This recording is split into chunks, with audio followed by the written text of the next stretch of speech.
10 రోజుల కాంచెల్లి ప్రజాపాలన నడుస్తున్నది కానీ జనాలైతే వారానికి 2 రోజులు పెట్టే ప్రజావాణికే బగ్గొస్తున్నారబ్బా.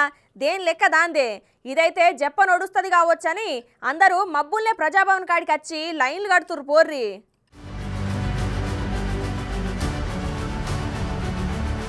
ఇక నెల రోజుల కింద ప్రజాభవన్లో షురూ చేసిన ప్రజావాణి కార్యక్రమం వారానికి 2 రోజులు లెక్క నడుస్తుంది కదా. దానికి ఈసారి కూడా జనం మస్తు మంది వచ్చిర్రులా. అయితే ఊర్లల్లో ప్రజాపాలన నడుస్తుంది కదా, మరిగా చేయబట్టి ప్రజావాణిలో ఇప్పుడు డబుల్ బెడ్రూమ్ ఇళ్ల కోసం దరఖాస్తులు తగ్గినాయంట. ఇక మిగతా సమస్యల కోసం అయితే రాష్ట్రం చుట్టుపక్కలకెళ్లి బగ్గనే వస్తురు జనాలు. ఇక ఇన్ని దినాలు ప్రజావాణికి నోడల్ ఆఫీసర్ ఉన్న హరిచంద్ర మేడం నల్గొండ కలెక్టర్ గా పోవుడుతోని ఇంతకు ముందు ఆదిలాబాద్ జిల్లా కలెక్టర్ గా పనిచేసిన దివ్య మేడం ప్రజావాణిని ఇప్పటికెళ్ళి దగ్గరుండి నడిపిస్తుంది అన్నట్టు.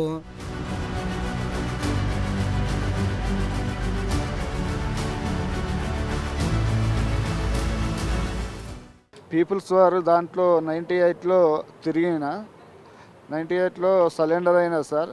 96, 97లో స్వామన్న దళంలో రామన్న దళంలో తిరిగిన. ఇక్కడికి ప్రజావాణిలో హైదరాబాద్కు కేసీఆర్ సీఎం క్యాంప్కి వచ్చినాం సార్. ఇక్కడ అప్లికేషన్ ఇచ్చినాం.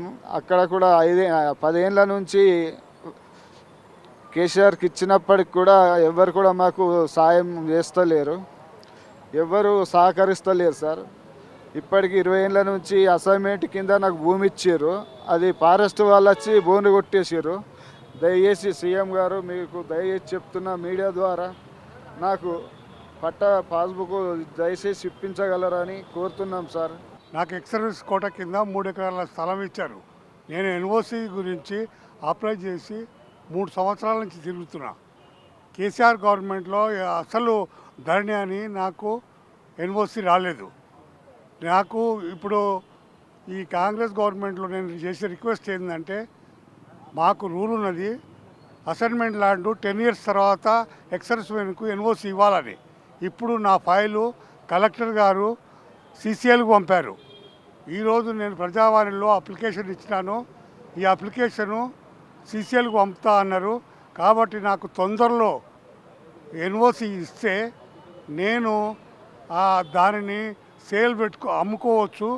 దాని ద్వారా నాకు అమౌంట్తో నేను బీమార్ అయినాను, కొన్ని చాలా ఖర్చులు ఉన్నాయి. దానికి చేసుకోవటానికి నాకు తొందరగా ఎన్ఓసి ఇవ్వగలరని సీఎం గారిని ప్రార్థిస్తున్నాను.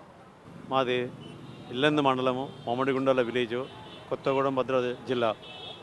రెవెన్యూ గురించి వచ్చినాము.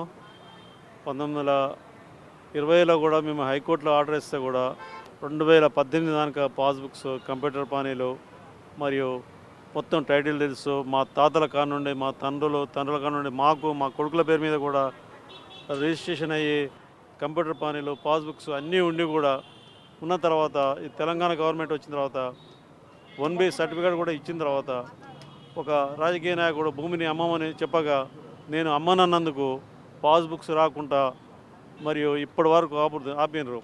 దానికి మేము ఏం చేయాలో తెలియక హైకోర్టు పోతే హైకోర్టు వారు కూడా ఆర్డర్ ఇచ్చారు. ఆర్డర్ని కూడా ఇప్పటి వరకు అమలు పరుస్తలేరు.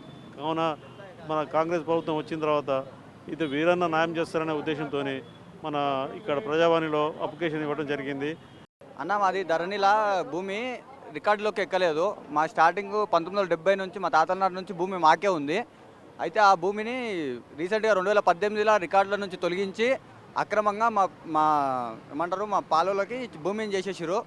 అది మళ్ళీ మేము కలెక్టర్ దగ్గరికి పోయినాము, ఎంఆర్ఓ దగ్గరికి పోయినాము. ఎంఆర్ఓ మేడం ఇప్పటివరకు ఎంత చూసినా కానీ మేడం ప్రింట్ మిస్టేక్ పడ్డది, ఏం ప్రాబ్లం లేదు, తప్పకుండా మీ భూమి మీకే వస్తుంది అని ఎన్నోసార్లు మాకు ఎంఆర్ఓ అని చెప్పింది. కలెక్టర్ దగ్గరికి వెళ్ళినాం, పెద్ద అందరి దగ్గరికి వెళ్ళినాం.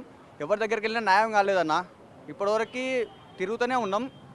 మా భూమి మాకు చేయగలరని ఇప్పుడు ప్రజావాణిలో ఇచ్చేసి వచ్చినాం.